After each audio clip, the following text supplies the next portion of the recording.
sebelum saya membuka kajian ini, silahkan mentadaburi surah Al-Imran ayat 142 dan sampai 148. Mahat, kadang-kadang kita manusia ini memang harus disentil, ya, supaya kita menjadi hamba Allah yang ikhlas, menjadi hamba Allah yang bersabar, menjadi hamba Allah yang bersyukur, ya. Coba kalau kita baca ini 142-nya. Apakah kamu mengira bahwa kamu akan masuk surga?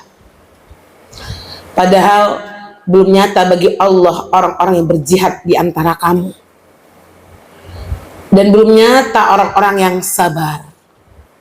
Berarti kunci surga di dalam ayat ini ada dua, ya, 142-nya. Yang pertama, jihad. Yang kedua, sabar. Masih secuil jihad kita umahat. Masih sedikit sabar kita umahat, ya. Oleh sebab itu introspeksi diri, ya, introspeksi diri. Jihad, menuntut ilmu ini jihad gak? Jihad. Antuna ketika mengurus suami itu jihad, mengurusi anak itu jihad.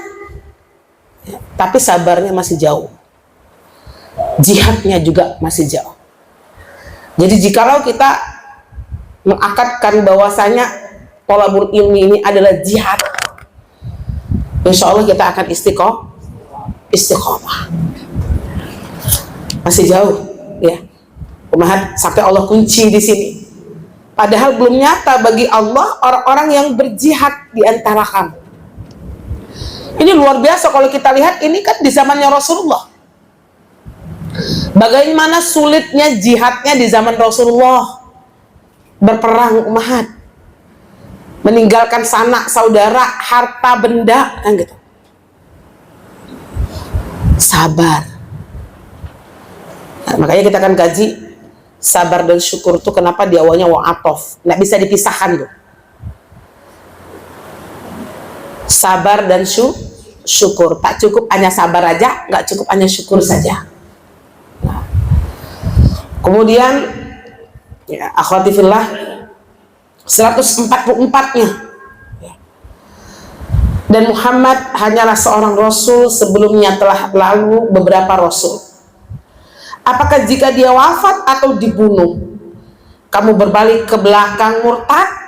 Kata Allah, barang siapa yang berbalik ke belakang, maka ia tidak akan merugikan Allah sedikit pun. Allah akan memberikan balasan kepada orang-orang yang bersyukur. Apa maksudnya nih? Kalau kita kaji ayat ini dari konteks kita, berarti orang yang nggak istiqomah, kan? Benar nggak, akhwat? Yang nggak istiqomah, gitu. Ketika antuna ini berada di majelis ilmu, gitu ya, mungkin antuna ini datang karena teman, karena besti-bestinya, gitu bu. Nggak datang temannya, nggak datang pula dia. Jangan marah bu, ya. Atau sulit untuk istiqomah. Kita manusia biasa, akhwat. Tapi tidak ada satupun yang merugikan Allah. Yang rugi siapa? Kita. Nah, ini kalau dia bilang tidak ada sedikit pun merugikan Allah. Nah, Allah akan memberi balasan kepada orang-orang yang bersyukur. Ini sulit di zaman Rasulullah, kan? Kalau Rasulullah meninggal, gitu. Kalau Rasulullah wafat, kayak mana nih sahabat-sahabat ini? Ternyata betul ada goncangan, kan? Ada goncangan nggak? Ada. Di zaman sahabat, jangan bilang nggak ada goncangan, bu. Nah, begitu juga dengan kita. Ada goncangan nggak di dalam menuntut ilmu nih, bu? Ya.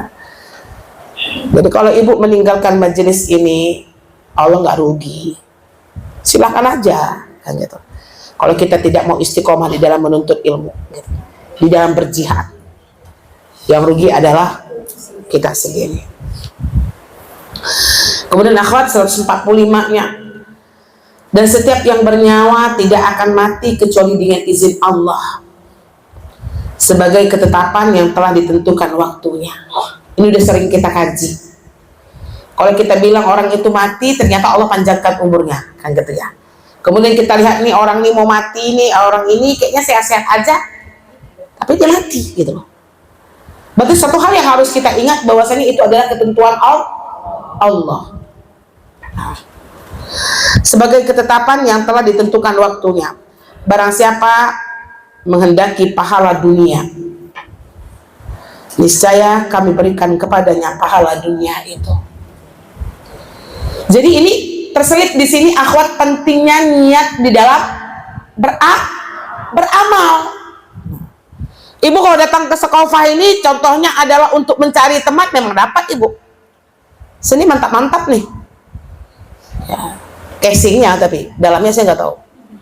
Nah, mantap-mantap orang yang mau berhijrah, yang istiqomah mau berhijrah kan gitu bu. Tapi kalau tujuan kita datang ke sini untuk itu, Allah kasih gitu loh. Tapi ibu nggak mendapatkan ilmu apa yang diinginkan. Tapi apabila kita orientasi kita kepada akhirat, bu, kita akan mendapatkan akhirat itu dan bahkan kita akan memperoleh dunia tersebut. Percaya nggak ibu? Percaya. Orang kalau niatnya akhirat, dunia itu pasti dikasih oleh Allah. Tapi orang kalau niatnya dunia, ya, maka dia akan mendapatkan dunia itu. Tapi Allah tidak akan memberikan akhirat. Kenapa saya sapa ibu? Perbaharui kembali niat-niat kita datang di majelis-majelis ilmu. Ya. Perbaharui lagi niat-niat kita ketika kita berada di majelis jihad. Ya. Perbaharui lagi niat-niat kita ketika kita mengurusi keluarga dan suami dan anak-anak kita. Kan gitu bu? La haula wala quwwata illa billah. Dan barang siapa yang menghendaki pahala akhirat, kami berikan pula kepadanya pahala akhirat itu. Dan kami akan memberi balasan kepada orang-orang yang bersyukur. Syukur, sabar. Sabar, syukur. Itu terus tuh, dibolak-balik dalam ayat ini. Dan betapa banyak Nabi berperang didampingi sejumlah besar dari pengikutnya yang bertakwa. Mereka tidak menjadi lemah karena bencana yang menimpa di jalan Allah. Apa maksudnya nih bu? Orang kalau sudah menghadiahkan dirinya kepada jihad fisabilillah gitu, walaupun banyak bencana gitu, walaupun banyak onak, duri, kerikil, ya, maka dia akan menikmatinya dengan baik. Dia tidak menganggap itu sebuah pengganggu dalam dia jihad. Paham bahasa saya bu? Ketika ibu istiqomah di majelis ilmu ini, kira-kira banyak nggak onak durinya? Banyak. Internal kita jadi uji kok, karena setan nggak suka. Setan tuh paling nggak suka orang yang bertemu, ya, karena ada orientasi kepada Allah Subhanahu Wa Taala. Jadi kita ini bertemu untuk menuntut ilmu agama Allah. Makanya banyak di mana-mana pengajian-pengajian pun tidak menutup kemungkinan, ya, terjadi masalah real dan di dalam hatinya yang nggak bersih. Jangan bilang nggak ada. Di sini juga ada. Kenapa bu? Ada di sini. Ada, kita bukan perkumpulan malaikat. Kalau ibu bilang nggak ada, ustazah nih, dibilangnya kami bertengkar-tengkar. Bukan itu maksud saya. Dan itu harus tahu, ini kerjaan siapa bu? Syaitan. Ini yang mau kita lawan, itu pasti berbeda pendapat. Kalau nggak dengan gurunya, dengan besti-bestinya, ada yang tidak sesuai dengan diri dia, gitu. Iya kan bu? Iya apa enggak bu? Iya. Iya, ya. Nah, berat ayat ini pagi ini bu ya. Berat sekali bunda. Iya kan? Coba tengok masjid-masjid ibu.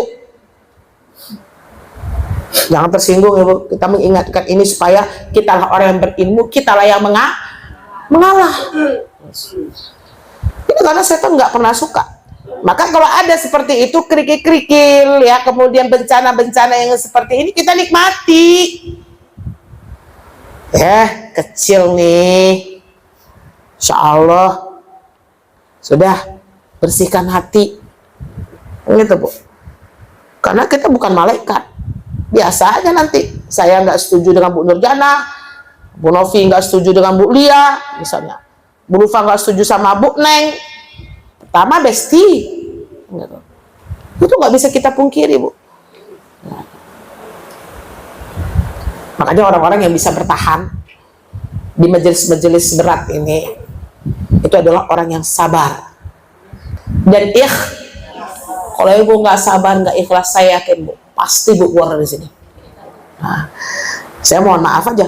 Jadi orang yang kalau keluar dari majelis ilmu itu berarti dia nggak sabar, nggak ikhlas. Kalau dia ikhlas, pasti dia bertahan. Yalah. Kok ketawa Ibu? Dibilang keluar tuh karena nggak sabar, nggak ikhlas. Ya ada apa? Kan gitu. Kalau kita ikhlas di majelis ini, misalnya apapun yang terjadi, gitu kan Bu, selama yang disampaikan guru kita itu masih benar, dan teman-teman kita merasa ibu ada yang terus menyakiti hati ibu, ada yang nggak sesuai dengan ibu, sabar dong, ikhlas dong. Kita datang ke sini untuk apa?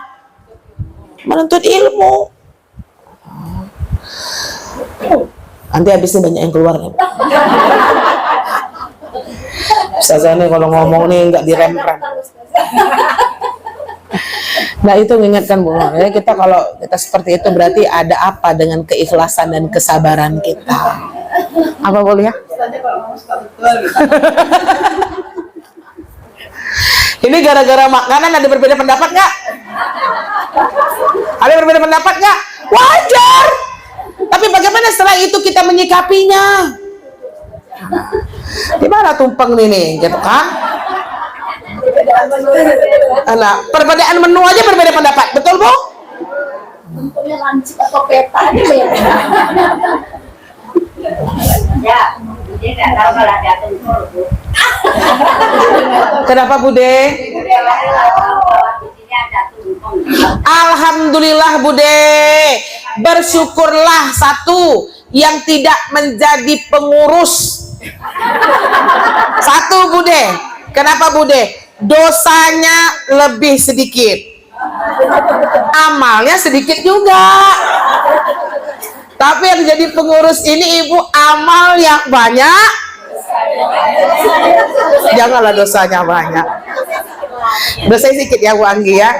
Rububiyahnya itu loh, sakofah loh. Nah kan gitu. La haula wala quwwata illa billah. Nah, jadi itu biasa Bu, kalau kita mau bermasyarakat, kalau kita mau bermajelis ilmu, kita harus siap berbeda dengan orang. Bagaimana kita ikhlas, bagaimana kita sabar. Tapi kalau yang dilakukan teman-teman kita itu sama, semuanya sama-sama kebaikan, nggak masalah. Yang bahayanya itu ketika kita merasa diri kita yang lebih baik, merasa diri kita yang lebih baik. Nah, itu yang bahaya. Ampunkan kami ya Rob.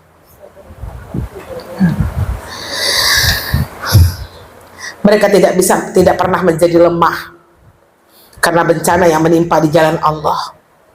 Tidak patah semangat dan tidak pula menyerah kepada musuh. Dan Allah mencintai orang-orang yang sabar. Maka doa ini selalu kita baca bibir cinta Allah. Dan tidak lain ucapan mereka hanyalah doa. Nih bagi yang berat-berat berjihad kan ya, bagi yang terlalu mengurusi urusan orang kan gitu Bu ya, apa Bu, kepo, bahasa kerennya lah tuh, nggak usah membandingkan majelis kita dengan majelis orang lain, contohnya gitu kan. Susah apa mudah tuh? Susah. Kemarin aja pas berkumpul di An-Nur tuh macam-macam tuh, memang nampak yang lain-lain nih. Olah baju berapa harga? Kan gitu. Nggak usah. Kita harus berdiri sendiri ya sesuai dengan asolah yang sudah kita bangun di sakofah ini. Makanya kita selalu berdoa, Rabbana firlana zunubana wa israfana fi amrina wa sabbih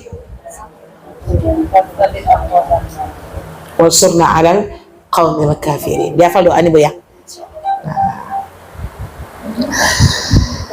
Dan tidak lain ucapan mereka hanyalah doa, ya Tuhan kami, ampunilah dosa-dosa kami dan tindakan-tindakan kami yang berlebihan dalam urusan kami, dan tetapkanlah pendirian kami dan tolonglah kami terdapat orang-orang kafir berlebihan terhadap urusan kami. Apa maksudnya tuh, Bu?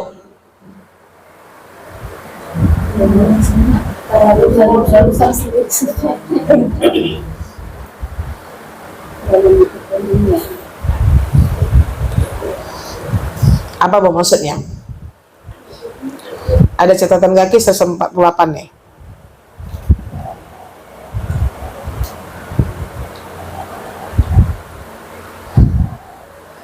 Berlebihan di dalam urusan-urusan kami. Jangan kita ya terlalu berlebihan di dalam urusan kita ini sesuai dengan kacamata manusia gitu loh.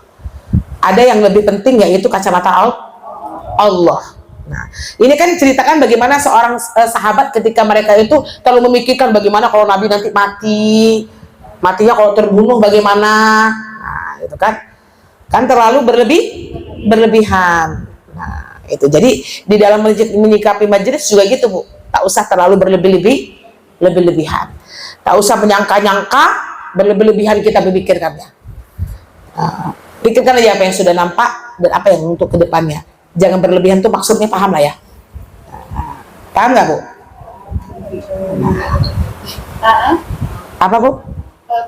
Tunggu saja. Berlebihan urusan itu bukan pekerjaan, baju-baju, bukan itu Ustazah. Maksud ayat ini urusan itu. Bukan. Kalau di sini ini kan Nabi SAW itu kan para sahabat gitu kan ada rasa ketakutan, ya.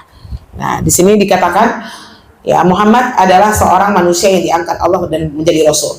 Rasul-rasul sebelumnya telah wafat karena terbunuh, ada pula karena sakit biasa. Karena itu Nabi Muhammad juga akan wafat seperti halnya rasul-rasul yang terdahulu itu. Pada waktu perang Uhud berkecamuk tersiar berita bahwa Nabi mati terbunuh. Kan itu berlebihan. Ya. Jadi berita ini mengacaukan kaum muslimin. Nah, itu kan dia berlebihan, Bu Nur. Sehingga kaum muslimin itu terganggu kenyamanan serta keberanian mereka di dalam perang. Paham nggak, Bu? Jadi kalau dalam majelis itu apa? Contohkan dulu. Dalam majelis takut majelis ini sepi, terlalu berlebihan mengkhawatirkan bahwa ini adalah usaha kami loh. Majelis ini ramai. Ya. Jadi makanya jadi lawannya itu, Bu Nur, bagaimana kita menenteramkan hati kita. Jadi menggantungkan harapan kepada Allah, jangan kepada manusia. Nah, itu tadi ya. Masuk ya. Baik. Sudahlah ceramahnya.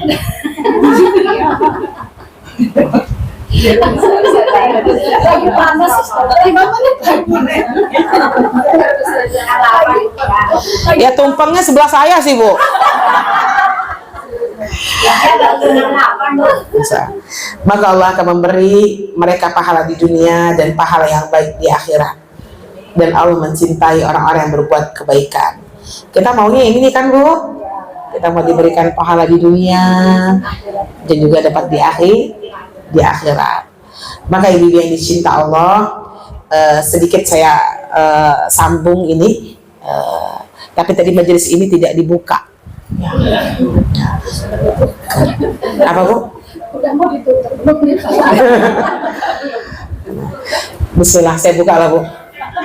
Bismillahirrahmanirrahim. Assalamualaikum warahmatullahi wabarakatuh. Waalaikumsalam warahmatullahi wabarakatuh. Semoga dirahmati para malaikat. Tadi saking terbawa oleh ayat ini, saking emosi gitu, Bu. Jadi sengaja nggak saya buka dulu. Ternyata habis sendiri hampir setengah jam gitu ya. Ummahat, saya tidak memperpanjang mukadimah, menyambung dari yang tadi ya, bahwasanya sabar dan syukur. Bayangkan ibu-ibu yang dicinta Allah, sabar ini ada 94 kali Allah menyebutkan di dalam Al-Quran. Berarti banyak banget kan? Suruh sabar.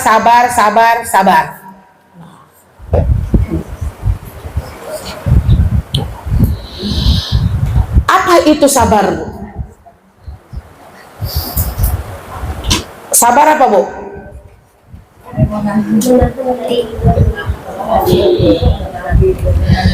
Susah kan mendefinisikannya. Ibu sering bilang kan, sabar, Bu. Sabar ya, Bu Lutfa, menjaga suami kita yang lagi sakit. Sabar ya, Bu, dikasih ujian. Kita definisikan dulu biar Ibu tahu. Ya. Sabar itu sebenarnya ungkapan tentang keteguhan. Ya.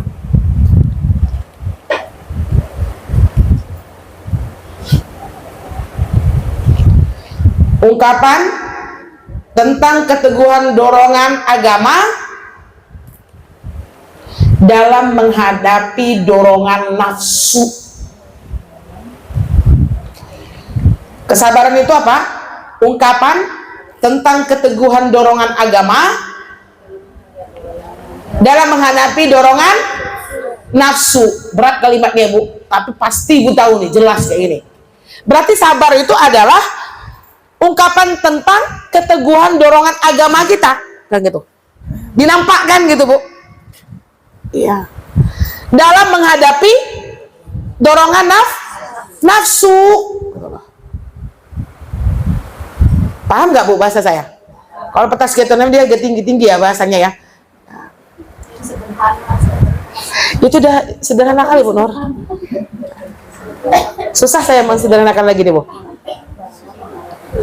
Ungkapan tentang keteguhan. Berarti kita kan apa namanya itu, sabar itu menerima kan? Ya kan? Ungkapan tentang keteguhan dorongan agama berarti apa, Bu? Syariat kan gitu. Kan sabar itu dalam arti kata bagaimana kita mengungkapkan keteguhan kita gitu kan dalam agama Allah ini, ya, menghadapi dorongan nafsu. Yang membuat kita nggak sabar itu kan dorongan nafsu, benar nggak, Bu? Kita dapat misalnya musibah, coba, Bu, contoh kita diberi ujian, suami sakit, oke. Gimana Ibu menunjukkan diri Ibu bahwasanya Ibu sabar? Gimana, boleh nah? Melayani dengan ikhlas. Itu bagian dari sabar, Bu. Melayani dengan ikhlas. Kenapa gitu? Itulah ungkapan di sini ini bukan dalam arti kata dia dari lisan saja. Mengungkapkan kan gitu. Ya, tentang keteguhan dorongan agama kita, ya, menghadapi dorongan nafsu. Berarti apa, Ibu? Kalau Ibu marah sama Bapak waktu sakit, itu kan dorongan nafsu. Berarti dia nggak sabar. Nah, bisa nggak, Bu? Kenapa saya dalamkan ini, Ibu? Karena Ibu tanya sabar aja gitu. Nah, jadi kita harus definisikan betul. Jadi sabar itu memang bagaimana kita mengungkapkan tentang keteguhan dorongan agama kita di dalam menghadapi dorongan nafsu.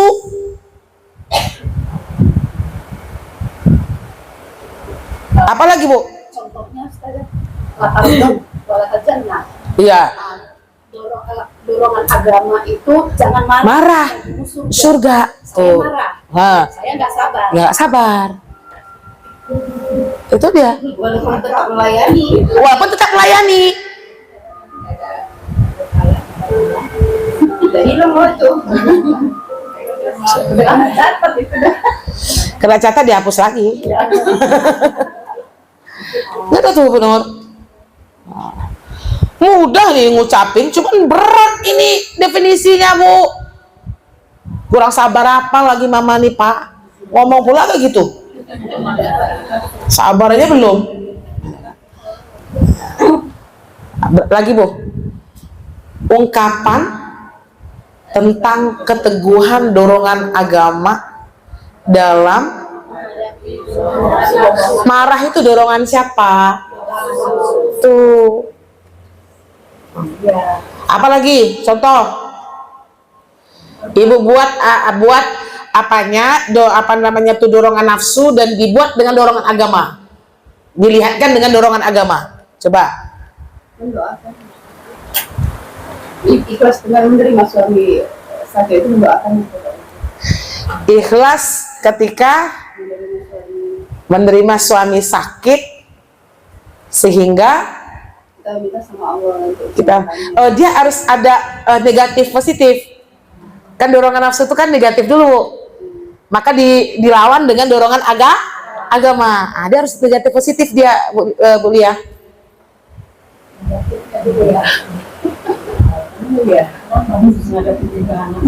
Harus, biar ibu harus tahu.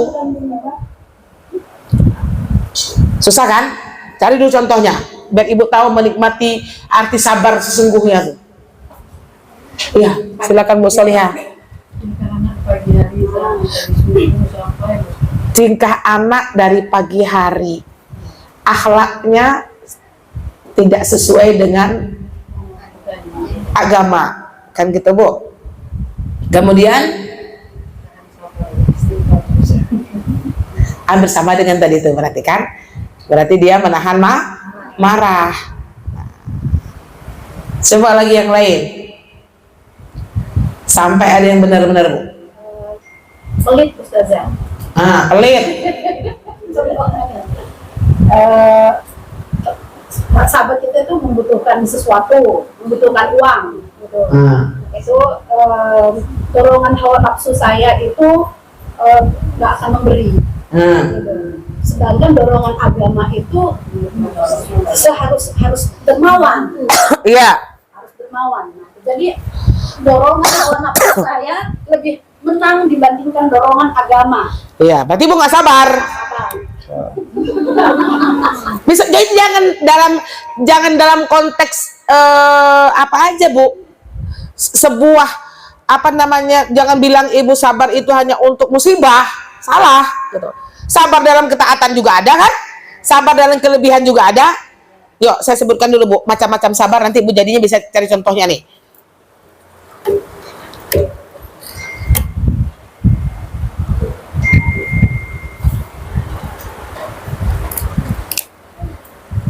Bismillah. 1.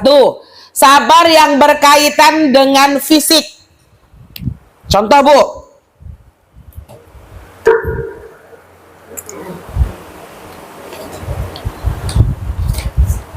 Bagus nih kalau kita dalami. Sabar dalam yang berkaitan dengan fisik.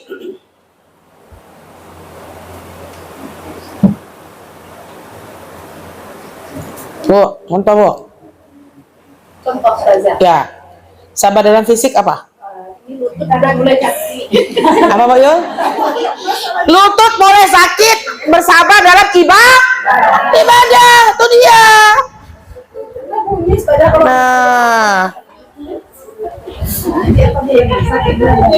Nah, ibadah berarti apa? Melakukan amal berat dan ibadah. Berarti ibu itu sabar yang berkaitan dengan fisik. Ibadah itu perlu fisik nggak Bu? Capek nggak? Sabar. Jadi kita sabar tuh ada macam-macamnya ya. Jadi yang pertama sabar yang berkaitan dengan fisik. Ibu pergi nuntut ilmu nih berarti sabar dalam berkaitan dengan fisik. Makanya di usia kita yang sudah tidak muda lagi, kita ini sulit untuk melakukan ibadah kesabaran fisik. Makanya salah satunya amalan ringan timbangan berat di usia yang sudah tidak muda nih, tolong dikerjakan. Zikir perlu fisik nggak? Cuman itu doang Bu. Itu pun pelit gitu loh Bu. Nah, sholat malam itu ibu harus sabar dengan fisik. Itu dia. 2 aja yang harus kita terangkan nih. Banyak lagi deh, 2 dulu yang ibu harus pahami. Yang kedua, iya, sabar dalam psikis. Kalau psikis apa Bu? Jiwa. Berarti apa?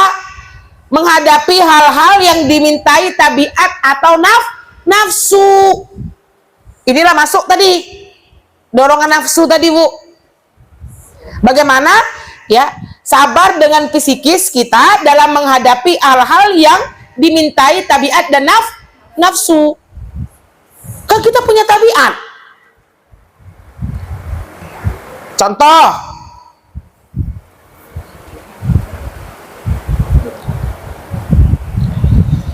sabar di dalam menahan marah. Lawannya apa? Hilim. Lembut. Berarti kan dia melawan psikis dia. Yang dikatakan Bu Solihah tadi, mau marah nih, ini kan tabiat nafsu. Ibu nahan, tapi dengan kalimat yang lembut.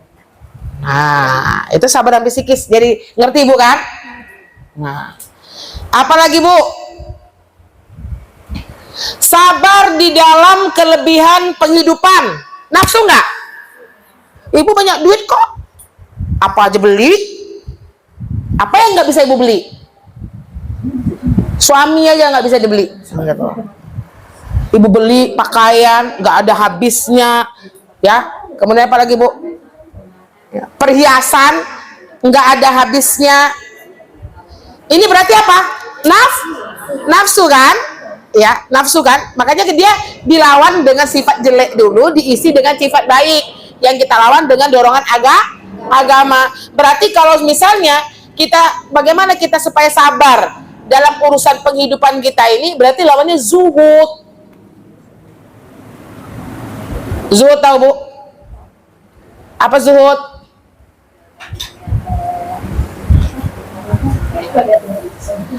Zuhud apa Bu? Agak berat ya. Menahan diri dari dunia. Aku bisa beli kok, gitu loh. Cuman kita tahan, gitu loh. Untuk apa? Baju udah banyak, udahlah. Misalnya, tupperware udah banyak, udahlah.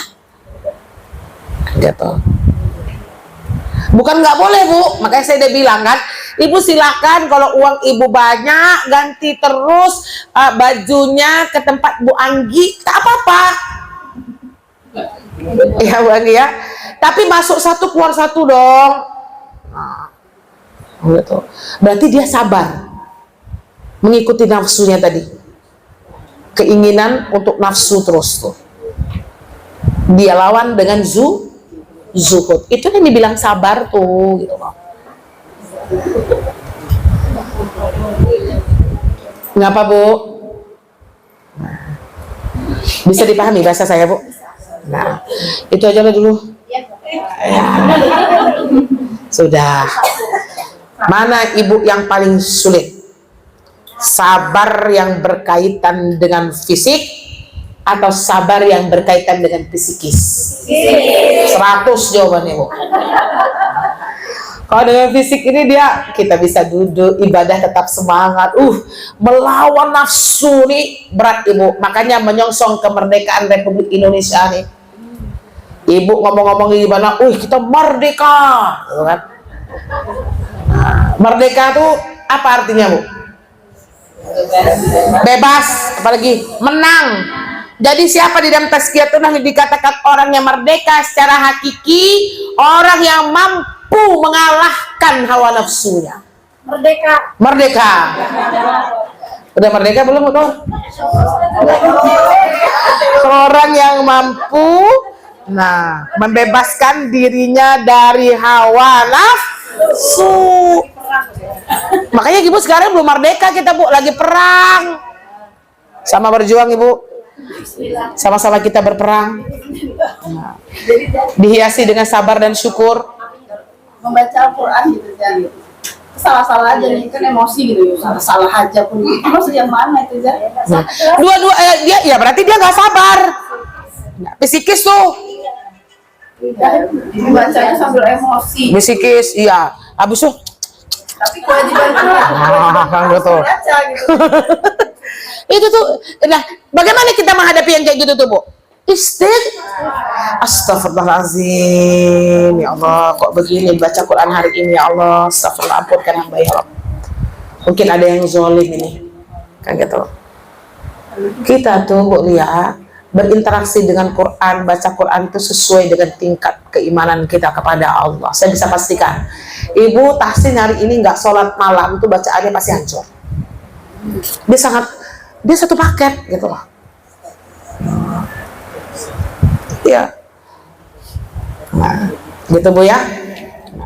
Tapi kalau dalam ibadah tuh banyaknya fisik, ya memang fisik. Kalau ibadah tuh yang sulit kita untuk sabar tuh.